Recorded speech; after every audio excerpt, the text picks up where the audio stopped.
Dahil sinumpo nga ako ng kasipagan, lilinisin ko tong terrace namin. Marami talagang tambak-tambak dito dahil hindi namin natatambayan. Tirik na tirik kasi ang araw dito, kaya hindi mo na naising pag-istambayan. Sinasabi ko sa'yo, Mare, para ka nag-free trial sa impyerno.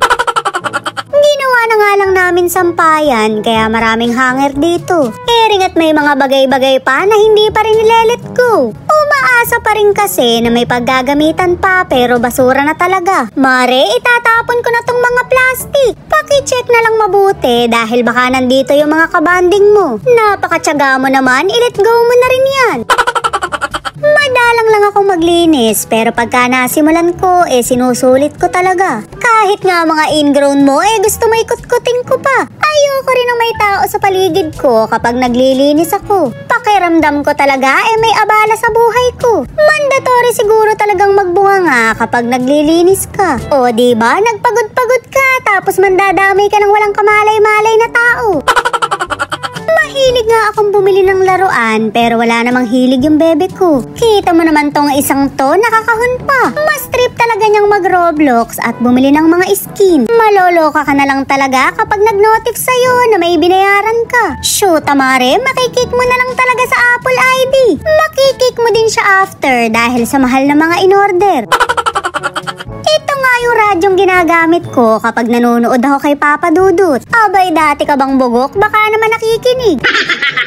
Medyo madalang na nga lang dahil sa cellphone na ako nakababad. Pero nung bata-bata ako, wala talaga akong pinapalampas na kwento. Nakikigalit nga rin ako kahit hindi ko naman kaano-ano yung sender. Meron din akong paboritong pakinggan pero sa atin na lang. Wala na lang sanang makakalabas dahil hindi to alam ni nanay. Mare, naabutan niyo ba yung wild confessions ni Papa Jack? Naglalamay talaga ako sa madaling araw, maabutan ko lang. Doon ko nga nalaman na hindi lang pala ulam ang ibig sabihin ng sinarsyado. Balik na nga tayo sa paglilinis ko dahil masyado na kayong maraming nalalaman. Baka pati yung pagbabasa ko sa bagong tiktik, maikwento ko pa. Sorry, Mare, nadulas yata ako. Kung binasa mo na rin yung kwento doon, tsak na may anak ka na rin ngayon. Shoot, Mare, may saksakan nga pala rin. Mabuti na nga lang at hindi nabasa. Muntik pa akong maging kwento dahil sa kakirihan ko. Tatapusin ko na nga to at baka mauna pa akong matapos.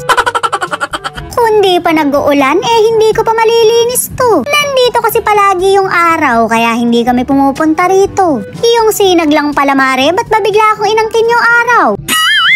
Mukhang very good nga ako kay housemate, kaya makakainom ako mamaya. Pagka hindi siya pumayag, di siya yung ilalampaso ko dito. Syempre ako yung matapang dito dahil kwento ko to.